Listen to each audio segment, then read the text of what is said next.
नमस्कार साथियों, आज हम चर्चा करेंगे ओबीसी आरक्षण में विसंगतियां कि हमारे भारतीय संविधान की पालना भी हो और बेरोजगार युवाओं के हित भी सधे। तो बात करते हैं कि क्या है ओबीसी आरक्षण, वर्तमान में क्यों मुद्दा है।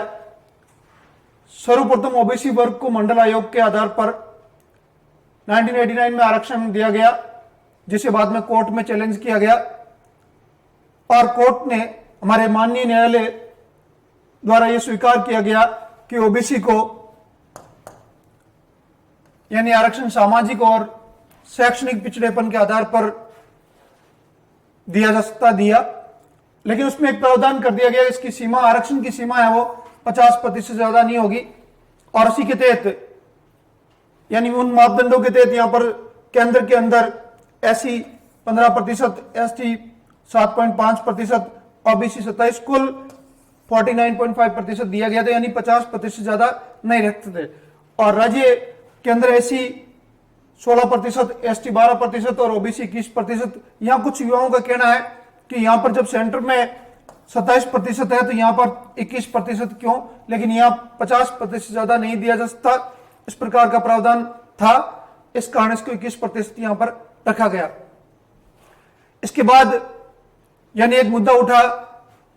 कि हर वर्ग में आर्थिक रूप से कमजोर होते हैं और हमारे देश का उद्देश्य है एक कल्याणकारी राज्य, और कल्याणकारी राज्य की तभी स्थापना हो सकती है जब हर वर्ग के, हर व्यक्ति के हितों की रक्षा हो, उनका कल्याण हो। और इसी कारण इकोनॉमिक रूप से जो वीक थे, इकोनॉमिक वीकर सेक्शन के लिए आर्थिक आधार पर यानी 10% का आरक्षण किया गया, जिसका सभी वर्गों के द्वारा हृदय से स्वागत किया गया कि हर वर्ग के अंदर, जरूरी नहीं कि सभी लोग साधन संपन्न लोग हो, उनमें भी आर्थिक रूप से कमजोर होते हैं और उनके लिए इस प्रकार का प्रावधान होना चाहिए। तो यहां तक किसी प्रकार का कोई विरोध नहीं था। अब बात आती है कि वर्तमान में आरक्षण को लेकर के ओबीसी वर्ग के ही, स्पेशली पुरुष वर्ग में यानी ये मुद्दा क्यों है, पुरुष वर्ग के द्वारा ये मुद्दा क्यों उठाया गया। यानी यहां एक 17 अप्रैल 2018 को भूतपूर्व सैनिकों के लिए एक आरक्षण का प्रावधान किया गया। हमारे यहां पर भारतीय संविधान के अकॉर्डिंग यहां पर 12.5, 5 और 15 भारतीय सैनिकों को भिन्न भिन्न परीक्षाओं में इस प्रकार आरक्षण दिया जाता है, जिसका किसी को कोई विरोध नहीं है। हर वर्ग के द्वारा उसका स्वागत किया गया कि जो लोग हमारे देश की सीमा पर हमारे लिए लड़ते हैं, वहां पर रक्षा करते हैं, उन लोगों के लिए यानी रिटायरमेंट के बाद उनके लिए रोजगार की व्यवस्था होनी चाहिए और उनके रोजगार के लिए यदि यहां पर सेवाओं में, सरकारी सेवाओं के अंदर यदि उनका पद आरक्षित किया जाता है तो किसी को कोई विरोध नहीं है। लेकिन यहां विरोध क्यों हो रहा है, क्योंकि इसके तहत क्या कर दिया गया 12.5%। और यहां सबसे बड़ी बात यह कि ओबीसी वर्ग द्वारा ही विरोध क्यों किया जा रहा है। तो देखो कुछ परीक्षाएं देखते हैं हम, जैसे राजस्थान पुलिस कांस्टेबल भर्ती परीक्षा 2019, इसमें कहते हैं कि 500 प्लस पद, 550 लगभग पद ओबीसी पुरुष वर्ग के लिए आरक्षित थे, लेकिन उनमें से कहते हैं कि 17 जिलों के अंदर 0 पद मिले। क्या मिले? 0 पद मिले, सारे के सारे पद भूतपूर्व सैनिकों को दे दिए गए। इसी तरीके से वरिष्ठ अध्यापक भर्ती परीक्षा 2018 की हम बात करें तो उनमें कहते हैं कि लगभग 600 प्लस पद यहां पर युवा वर्ग के लिए थे, यानी ओबीसी वर्ग के लिए आरक्षित थे, लेकिन इसमें मात्र 75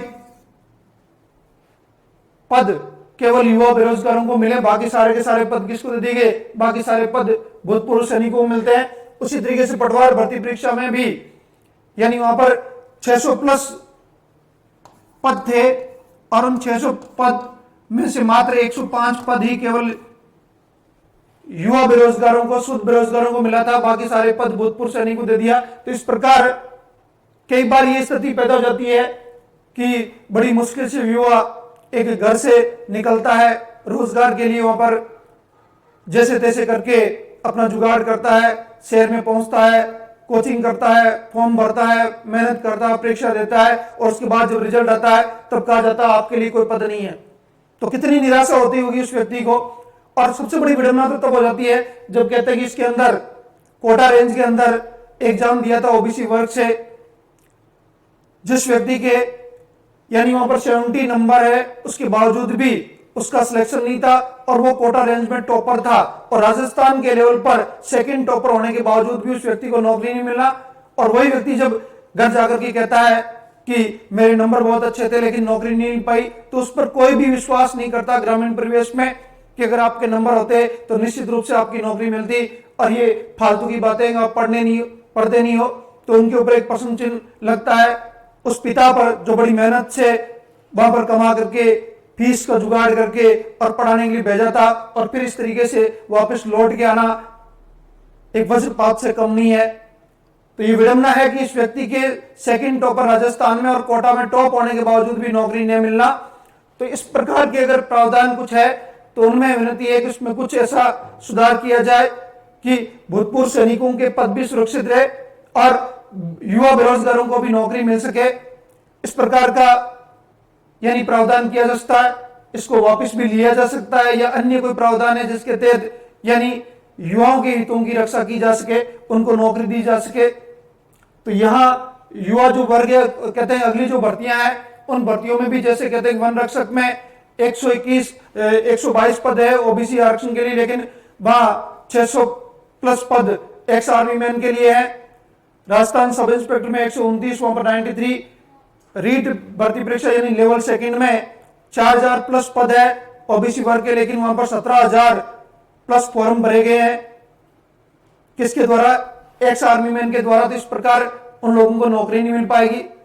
तो ये यहाँ पर एक नम्र निवेदन है कि किसी भी वर्ग विशेष के हितों पर कुठाराघात नहीं करते हुए कुछ ऐसा प्रावधान किया जाए, या किसी वर्ग विशेष के आरक्षण पर कोई प्रार नहीं,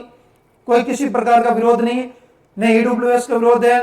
न यहाँ पर एससी एसटी किसी भी वर्ग का विरोध नहीं किया जा रहा है, न भूतपूर्व सैनिकों के आरक्षण का विरोध किया जा रहा है। यहाँ केवल हक की मांग की जा रही है, और वास्तव में उन युवा बेरोजगारों को उनका हक मिलना चाहिए, उनको नौकरी मिलनी चाहिए। हमारा जो आरक्षण का जो उद्देश्य है वो उद्देश्य कम से कम पूरा हो।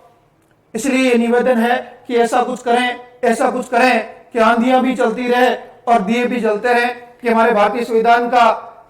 पूर्ण रूप से पालन भी हो और उन युवाओं के हितों की रक्षा हो सके, उनको रोजगार मिल सके। उनके लिए इस प्रकार का कोई मार्ग यानी उपाय ढूंढा जाए। धन्यवाद।